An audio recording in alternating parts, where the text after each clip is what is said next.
Hello students, हम कर रहे हैं financial accounting BCom sem first के लिए। और इसमें आज जो है हम ब्रांच अकाउंटिंग स्टार्ट कर रहे हैं। आज के इस लेक्चर के अंदर मैं ब्रांच अकाउंटिंग का इंट्रोडक्शन दे दूंगा आपको, उसके टाइप्स बता दूंगा और इसके अलावा एक न्यूमेरिकल क्वेश्चन भी कराऊंगा जो एग्जाम पर्पस से बहुत ज़्यादा इंपॉर्टेंट होगा। सो आपके अगर सिलेबस के अंदर ब्रांच अकाउंटिंग नाम का चैप्टर है तो ये लेक्चर आपको एंड तक देखना चाहिए, इससे आपको एग्जाम के अंदर काफ़ी हेल्प मिलेगी। तो चलिए स्टार्ट करते हैं। हम बात कर रहे हैं ब्रांच अकाउंटिंग, ठीक है। हिंदी में बोलते हैं शाखा का लेखांकन, ठीक है। तो यहां आप देखेंगे ना तो मेन हमारा फोकस होगा ब्रांच पर। ब्रांच मतलब शाखा, ओके। अब जैसे अगर बैंक का एग्जांपल दूं तो आपके आसपास एरिया के अंदर एसबीआई बैंक होगा, आईसीआईसीआई बैंक होगा या एचडीएफसी बैंक होगा। आपके आसपास एरिया में जहां आप रहते हैं थोड़ा सा दूर या नज़दीक बैंक ज़रूर होगा। तो वो बैंक जो है वो उस बैंक की ब्रांच है, वो उस बैंक की शाखा है। मेन वो नहीं है, मेन उसका जो मुख्य कार्यालय है या जो उसका हेड ऑफिस है वो कहीं और होगा, और वो एरिया वाइज, स्टेट वाइज या सेंट्रल लेवल पे हो सकता है।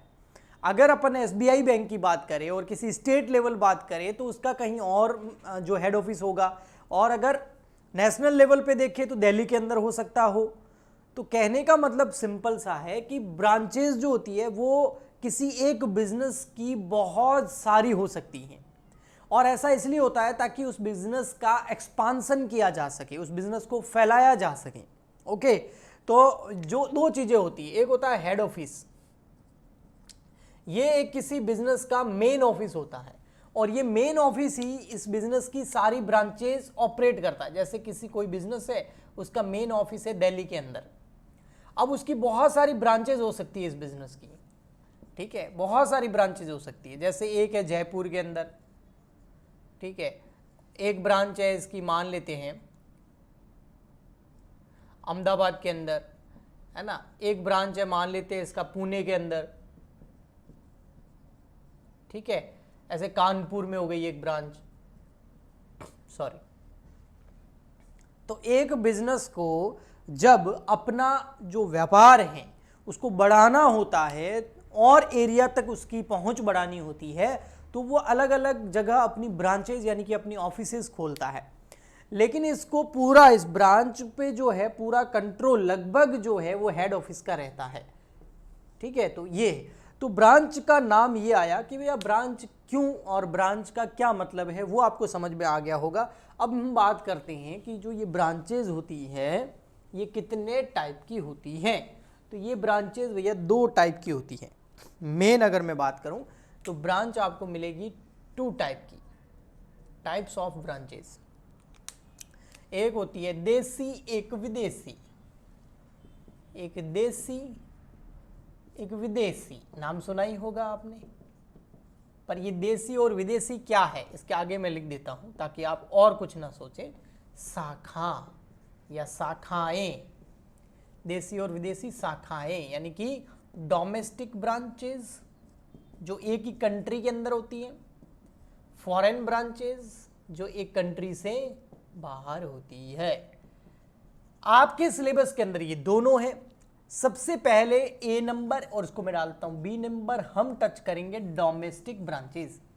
डोमेस्टिक ब्रांचेस भी दो तरीके की होती है, हाँ जी। इसमें एक जो होती है फर्स्ट, आप उसको नाम दे सकते हैं, वो होती है कंट्रोल्ड ब्रांच, नियंत्रित शाखा, नियंत्रित शाखा। और एक होती है इंडिपेंडेंट ब्रांच,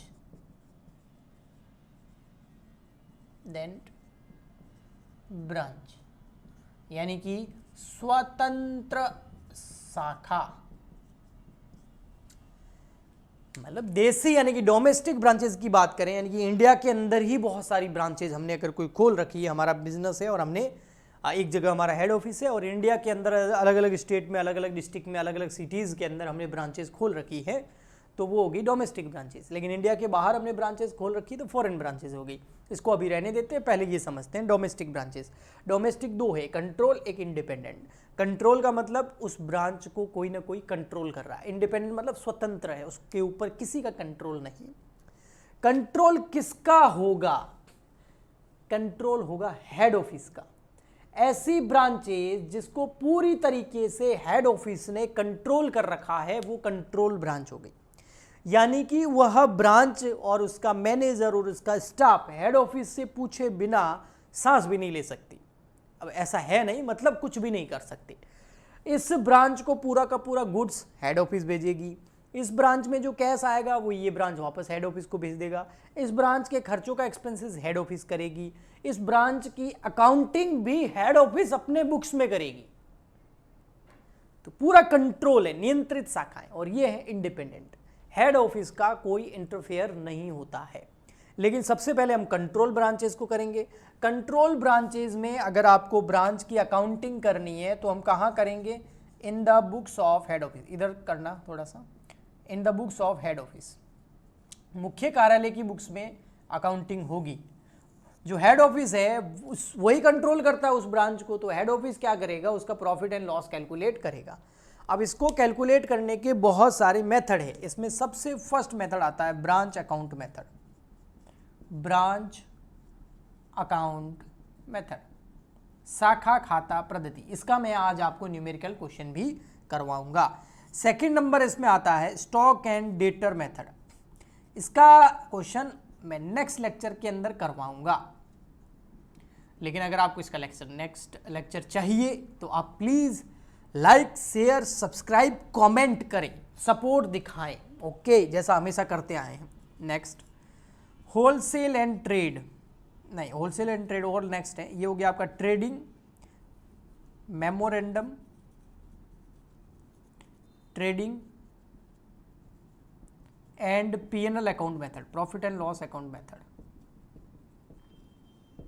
और लास्ट है wholesale and trade, distinction between wholesale and retail, trade नहीं रिटेल मेथड। तो ये मोटा मोटी चार हैं। इन चारों तरीकों को यूज करके कोई भी हेड ऑफिस अपनी ब्रांच का प्रॉफिट या लॉस कैलकुलेट कर सकती है इन चारों मेथड का यूज करके। एग्जाम पर्पज से ये दोनों इंपॉर्टेंट है, लेकिन इसका मतलब ये नहीं है कि ये और ये नहीं आ सकते, ये दोनों भी आ सकते हैं। तो ये दोनों इंपॉर्टेंट है। आज हम इसका प्रैक्टिकल क्वेश्चन कर लेते हैं, ओके। और ब्रांच अकाउंट मेथड जो सबसे फर्स्ट मेथड है उसका न्यूमेरिकल क्वेश्चन सॉल्व कराऊंगा। और आज जो मैं क्वेश्चन सॉल्व कराऊंगा ऐसा ही क्वेश्चन आपको एग्जाम में देखने को मिलेगा। सो ये इंपॉर्टेंट लेक्चर है आपके लिए। तो इसमें क्या होगा कि हेड ऑफिस जो है वो ब्रांच को गुड सेंड करेगी, माल भेजेगी, बट इनवॉइस प्राइस पे भेजेगी। अब इनवॉइस प्राइस क्या होती है? सबसे पहला हमारा क्वेश्चन यही होता है, invoice price. Invoice price, invoice price का मतलब शॉर्ट में आईपी बोलते हैं, हिंदी में इसको बीजक मूल्य बोलते हैं। इसका फॉर्मूला होता है कॉस्ट प्लस प्रॉफिट। तो सर कॉस्ट प्लस प्रॉफिट यानी कि ये तो सेल प्राइस हो गई। तो हाँ, बहुत सारे केसेस के अंदर इनवॉइस प्राइस और सेल प्राइस सेम ही होती है। और अभी आप ये ही समझे, हाँ कंसाइनमेंट वगैरह जो होता है उसके अंदर थोड़ा बहुत इनमें परिवर्तन आ जाता है, बट आप ये मान सकते हैं कि इनवॉइस प्राइस में प्रॉफिट जुड़ा हुआ है कॉस्ट के अंदर, तो ये सेल प्राइस ही हुई। इस क्वेश्चन में तो खास करके आप ये मान सकते हैं, ठीक है। अभी मैं क्वेश्चन रीड करता हूं, आपको स्क्रीन पे शो हो जाएगा, मैं बुक में से इसको पढ़ूंगा तो आपसे ध्यान से उसको देखना। क्वेश्चन ये है कि Khandelwal brothers Udaipur send goods to its Ajmer branch at invoice price. देखो क्या है मतलब ये है कि एक है उदयपुर के अंदर आपकी खंडेलवाल ब्रदर्स नाम से हेड ऑफिस, ओके, एचओ मतलब हेड ऑफिस, और ब्रांच कहाँ है? ब्रांच है अजमेर में। अजमेर एक सिटी है, ये दोनों सिटी राजस्थान में है। उदयपुर भी है, झीलों की नगरी अजमेर। और उदयपुर में जो हेड ऑफिस है वो गुड सेंड कर रही है अजमेर ब्रांच को, किस पर? इनवॉइस प्राइस पे कर रही है, ठीक है। At invoice price calculated to give profit at 20% on sale. Profit at 20% on sale मतलब आईपी जो है वो कैसे कैलकुलेट करना है आपको, यानी कि जो सेल प्राइस है, या फिर उसको आईपी बोल सकते हैं, वो कितना है 20% ऑन सेल्स या 20% ऑन आईपी। यहां 20% ऑन किसके ऊपर बोला है, यहां 20% ऑन सेल बोला है ना, 20% ऑन सेल। तो हम क्या करेंगे, सेल को एज्यूम कर लेंगे 100। मान लेते हैं फॉर एग्जांपल के लिए एजम्पशन ले लेंगे कि भाई सेल जो है वो 100 है, और सेल के अंदर आपको पता है सेल या आईपी है ना, एक ही बात है, ये 100 है। तो इसका मतलब इसमें तो प्रॉफिट जुड़ा हुआ है, तो हमको कॉस्ट चाहिए, तो इसमें से हमें प्रॉफिट लेस करना होगा। अब 100 का 20% कितना हो गया 20, तो 100 में से 20 चला गया तो कॉस्ट कितनी होगी 80। बस ये चीज़ आपको मैं सॉल्व कराऊंगा तो वहाँ पर काम आएगी। तो सबसे पहले आपको इस तरीके से डेटा को लिख देना है अपने पेपर पर। ओके, अब आगे बढ़ते हैं। Cash received in branch is send to head office. Cash जितनी भी रिसीव्ड होती है ब्रांच में वो हेड ऑफिस को भेज दी जाती है, यानी कि अजमेर वाले के पास जो भी पैसा आता है, रोकड़ा आता है, वो उसको हेड ऑफिस भेज देता है। ठीक है, आगे लिखा हुआ है other than PT items are paid by head office. PT expenses भी होते हैं, आपने क्लास 11th के अंदर पीटी कैश बुक बनाया होगा। पीटी एक्सपेंसेस मतलब छोटे मोटे जो खर्चे होते हैं ना, वो हेड ऑफिस खुद पे कर देती है, ब्रांच खुद पे कर देती है। और इसके अलावा बड़े जितने भी खर्चे होते हैं उन सब का पेमेंट कौन करता है, हेड ऑफिस करता है। तो ब्रांच में दो तरह के खर्चे हो सकते हैं, एक बहुत बड़े बड़े खर्चे होंगे, एक छोटे मोटे खर्चे होंगे। बड़े जितने भी इसके एक्सपेंसेस होंगे उसका पेमेंट हेड ऑफिस करेगी, और छोटे मोटे खर्चे जो होंगे उसका पेमेंट ब्रांच खुद ही कर सकती है। हाँ, ब्रांच कहाँ से करेगी, वो पैसा इसको हेड ऑफिस से आ जाएगा। ठीक है, उसको पीटी एक्सपेंसेस बोलते हैं। Okay, calculate the profit through the branch from the following particular, assuming that the stock with the branch was valued at 14,000 IP at the year end and the depreciation on furniture is written 10% per annum. Confirm the result by preparing trading P&L and trading profit and loss and account. देखो, ये trading P&L वाला method मैं use नहीं कर रहा हूँ, मैंने आपको पहले बताया मैं यहाँ पर ब्रांच अकाउंट मेथड यूज़ कर रहा हूँ। तो हम ट्रेडिंग P&L मेथड यूज़ नहीं कर रहे हैं, मैं ब्रांच अकाउंट मेथड यूज़ कर रहा हूँ। तो ट्रेडिंग P&L आपको नहीं बनाने हैं। ओके, एग्जाम में ऐसा नहीं लिखा हुआ आएगा, एग्जाम में लिखा होगा ब्रांच अकाउंट बनाइए। ओके, ठीक। अब यहाँ ये है कि जो क्लोजिंग स्टॉक है कहाँ पर पड़ा होगा, ब्रांच के अंदर। ओपनिंग भी होगा, क्लोजिंग भी होगा। जो क्लोजिंग स्टॉक है ब्रांच का वो 14,000 रुपीज़ है, 14,000 रुपये है, और आईपी पे है। आईपी मतलब इनवॉइस प्राइस पे है। ओके, और इसके अलावा जो फर्नीचर वगैरह है उस पर 10% डेप्रिसिएशन लगाना है। इसके अलावा आगे का जो आपको क्वेश्चन का पार्ट दिख रहा होगा उसके अंदर सारे के सारे बैलेंस दे रखे हैं। तो मैं सबसे पहले ब्रांच अकाउंट का फॉर्मेट बना देता हूं और फिर मैं आपको समझाता हूं। ठीक है, तो अब आपको इधर देखना होगा थोड़ा सा, यहां देखिए मैं बना देता हूं ब्रांच अकाउंट का फॉर्मेट। बिल्कुल सिंपल है, इस तरीके से बनेगा। देखो, यह है ब्रांच अकाउंट, यहां लिखेंगे हम branch account, debit credit, particular rupees, particular rupees. पूरा फोकस करना पड़ेगा। अच्छा क्वेश्चन है ना, मैंने इजी क्वेश्चन नहीं लिया, पहले से अच्छे लेवल का क्वेश्चन ले लिया ताकि आपको एग्जाम में इस तरीके के टाइप के पॉइंट्स मिलेंगे। ओके, सो अब देखिए, सबसे पहले पता है क्या, यहाँ ओपनिंग स्टॉक लिखते हैं, ओपनिंग बैलेंसेस लिखते हैं। और ब्रांच के अंदर ओपनिंग बैलेंसेस क्या क्या हो सकते हैं मैं बताता हूँ। एक होता है ब्रांच स्टॉक, और क्या होगा ब्रांच डेटर, और क्या हो सकता है टू ब्रांच फर्नीचर, या कोई एसेट भी हो सकती है दूसरी, और हो सकता है ब्रांच पीटी कैश। अमूमन जो क्वेश्चन आता है उसमें यही ओपनिंग बैलेंस हो सकते हैं। फर्नीचर की जगह हो सकता है कोई दूसरी मशीन भी हो, लेकिन ये सारे के सारे कौन से बैलेंसेस है, ये ओपनिंग बैलेंसेस है। तो ओपनिंग बैलेंस यहाँ आते हैं, और क्लोजिंग बैलेंस कहाँ आते हैं, यहाँ नीचे की तरफ यहाँ आ जाते हैं। इसमें भी ये चारों के चारों आएंगे। इसमें ब्रांच स्टॉक आएगा, क्लोजिंग बैलेंस, ये मैंने आपको जो लेक्चर कराया था उसके अंदर ये मैंने करवाया भी था आपको, इसका पूरा फॉर्मेट समझाया था। तो बस मैं एक बार ओपनिंग और क्लोजिंग या लिख देता हूँ ताकि आपको ज़्यादा कन्फ्यूज़न नहीं होगा। ब्रांच पीटी, कैश अकाउंट, ये सबके आगे अकाउंट लिख सकते हैं आप, क्योंकि आगे इसकी एंट्री भी तो बनती है ना। ओके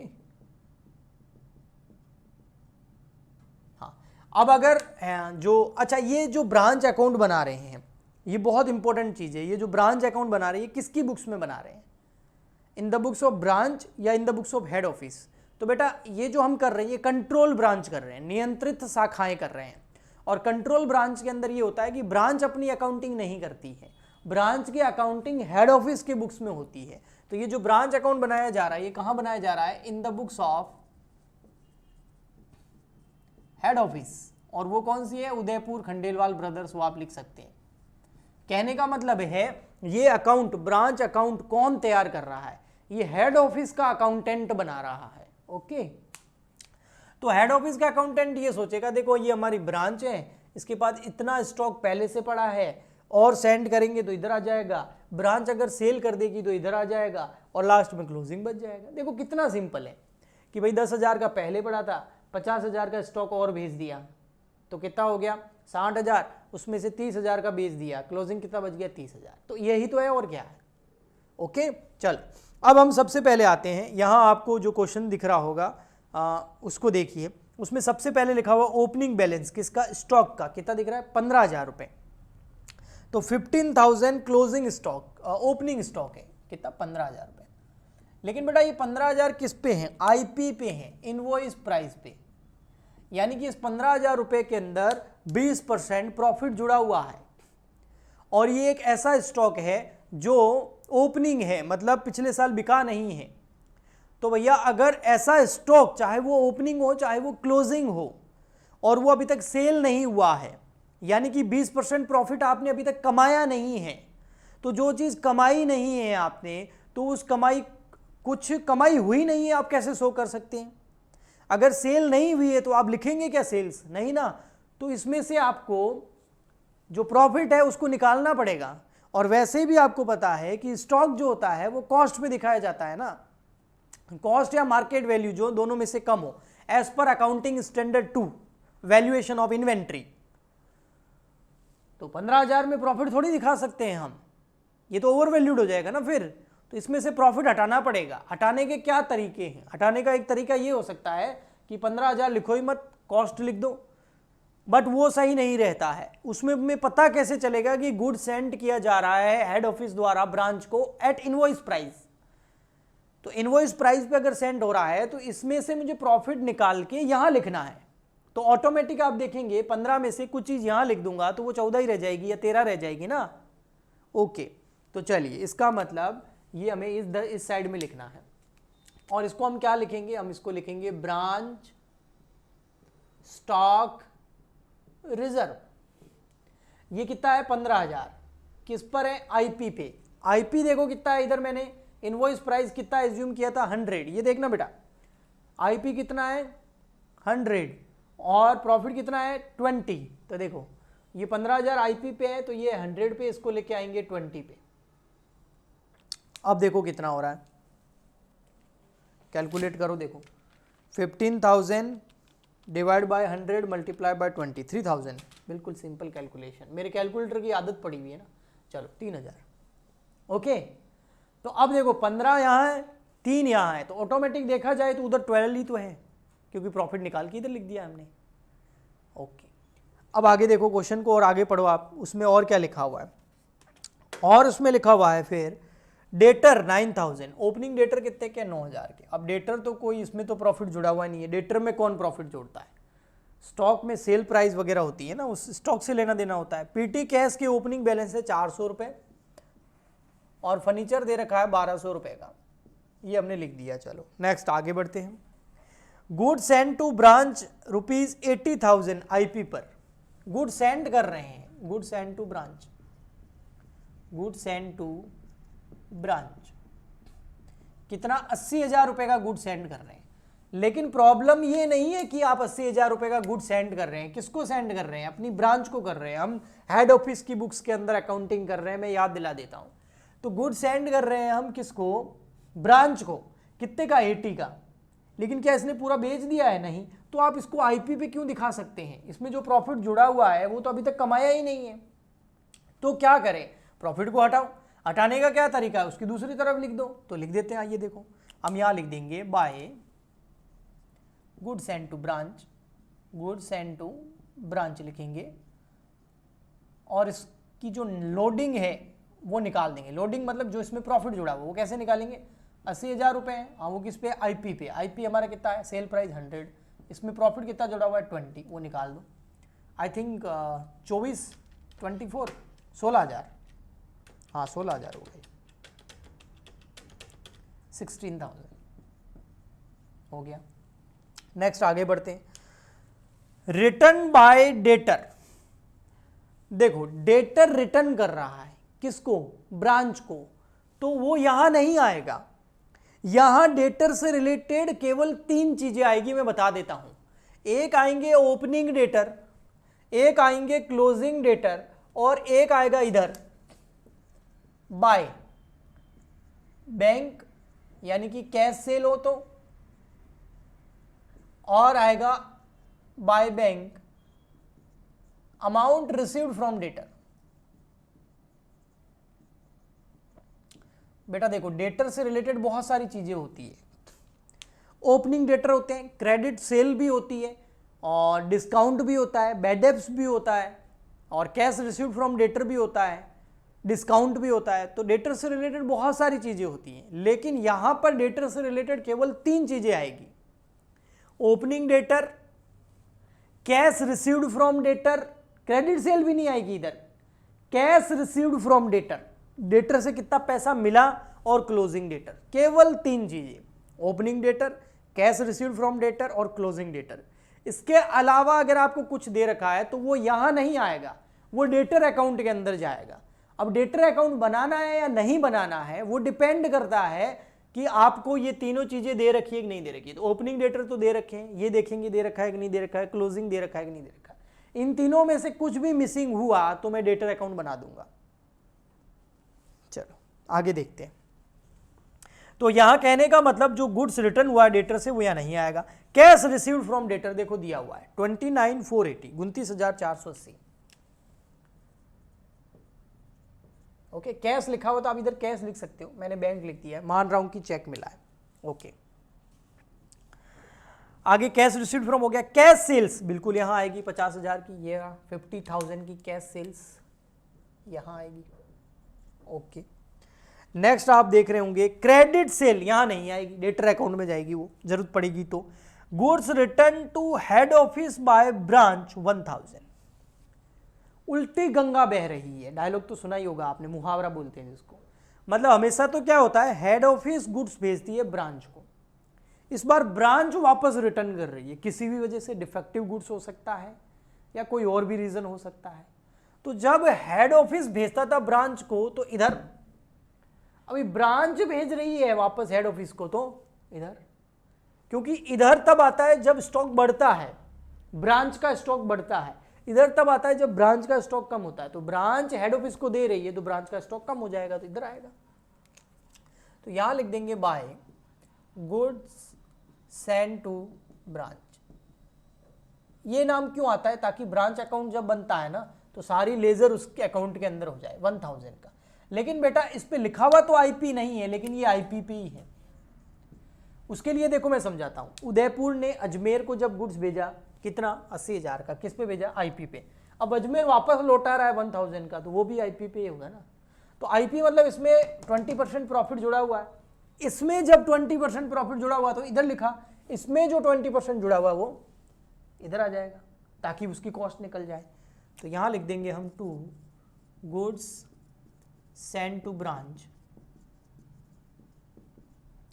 ये इसमें हम क्या निकाल देंगे, लोडिंग निकाल देंगे। कितनी होगी loading, 1,000 divide by 100 multiply by 20, बिल्कुल 200 रुपये। मतलब 1000 में से 200 रुपये प्रॉफिट था, 800 रुपये कॉस्ट है।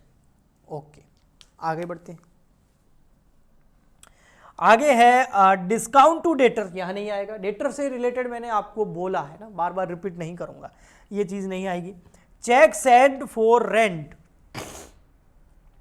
सॉरी, उदयपुर ब्रांच जो है ना वो अजमेर के खर्चों का पेमेंट करती है। तो उसने क्या क्या खर्चों का पेमेंट किया है, एक तो चेक सेंड किया 1200 का, एक सैलरी पे करी और एक स्टेशनरी। तो यहां लिखेंगे हम टू चेक है तो बैंक लिख देंगे, और ये क्या है, ब्रांच एक्सपेंसेस है, ब्रांच एक्सपेंसेस कौन कौन से हैं, एक तो है रेंट, एक है सैलरी और स्टेशनरी। देखो रेंट कितना है यहाँ पर 1200, 2400 और स्टेशनरी है 300 की, 3900 शायद, 12 + 24 + 3, हाँ 29, 39, 3900। ओके नेक्स्ट है PT, A cash expense paid by branch.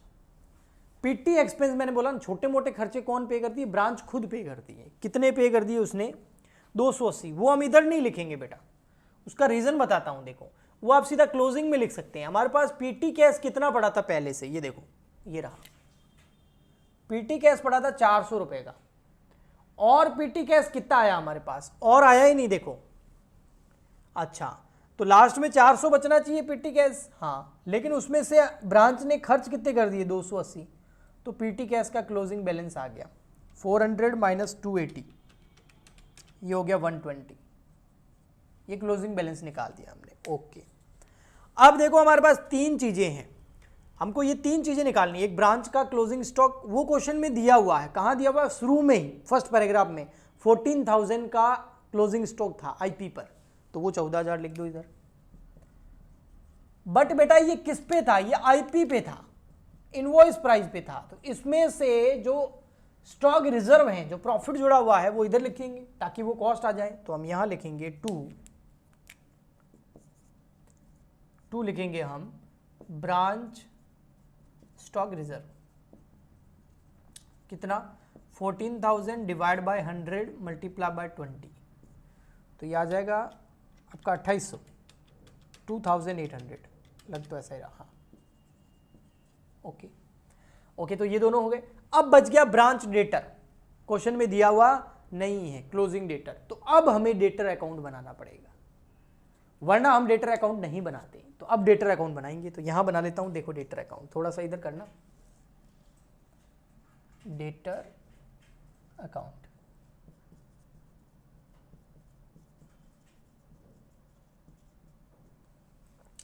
Branch debtor account एक एसेट है, एसेट का ओपनिंग बैलेंस, डेटर का ओपनिंग बैलेंस इधर आएगा, तो टू बैलेंस बीडी में फटाफट से लिख देता हूँ, वो कितना है, डेटर का है 9,000, और ये बैलेंस बढ़ता कब है, जब क्रेडिट सेल होती है। क्रेडिट सेल क्वेश्चन में दे रखी है, इधर तो नहीं लिखी थी लेकिन क्वेश्चन में दे रखी है, क्रेडिट सेल है 30,000 की, 30,000 रुपए की।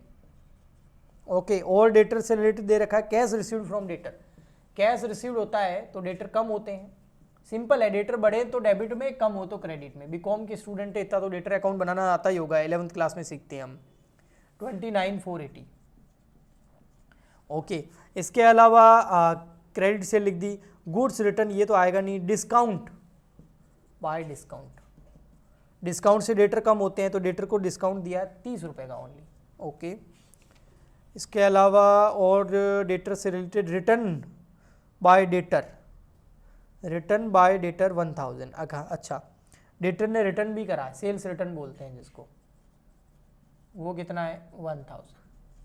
अब ये हो गया 39 में से बेटा आप ये लेस करेंगे सब तो क्लोजिंग डेटर आ जाएंगे, तो 39,000 माइनस 29,480 माइनस 30 माइनस 1000, तो ये क्या 8490, 8490, ये बैलेंसिंग फिगर आ गया। ये क्या है, ये है closing stock by balance CD 8490, और ये क्लोजिंग स्टॉक कहाँ जाएगा, यहाँ 8490। ओके अब बच गया लास्ट फर्नीचर। फर्नीचर ओपनिंग कितना था बेटा 1200 रुपये। ओके और फर्नीचर तो आया नहीं, हाँ लेकिन इसके ऊपर डेप्रीशिएशन लगाना है, कितना डेप्रीशिएशन लगाना है, फर्स्ट पैराग्राफ में ही दे रखा था 10% डेप्रीशिएशन लगाना है, तो 1200 में से 120 लेस कर दो, 10% डेप्रीशिएशन तो ये होगा ना 1200 का 10%, तो आ गया 1080। बस सिंपली आपको यहाँ की टोटल करनी है, और मान रहा हूँ कि प्रॉफिट आएगा, तो देख लेते हैं यहाँ 50 था, ठीक है, तो क्रेडिट मैं मान रहा हूँ कि प्रॉफिट हो, लॉस होगा तो इस साइड की देख लेना, दोनों में से कौन सी साइड ज़्यादा है।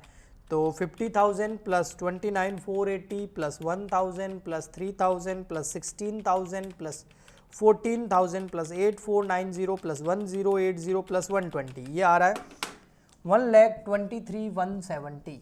अब इसमें से ये सारे इधर डेबिट वाली चीज़ें लेस कर दो, 15,000, 9,000, 1,200, 400, 80,000, 200, 3,900, 2,800, ये आ गया 10,670 बैलेंसिंग फिगर में। इस साइड में बैलेंस आया मतलब प्रॉफिट है, ठीक है।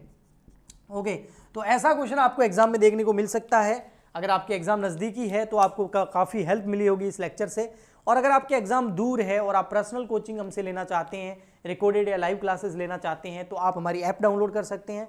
वहाँ पर पेड कोर्सेज हैं, फ्री नहीं है, फ्री यूट्यूब पे क्लासेस आती हैं। तो आप देख लीजिए आपको कौन सा दोनों में से जो सही लगे। हम मिलते हैं नेक्स्ट लेक्चर के अंदर। समझ आया, अच्छा लगा है तो please like, share, subscribe and comment ज़रूर करें। तब तक के लिए गुड बाय, थैंक यू।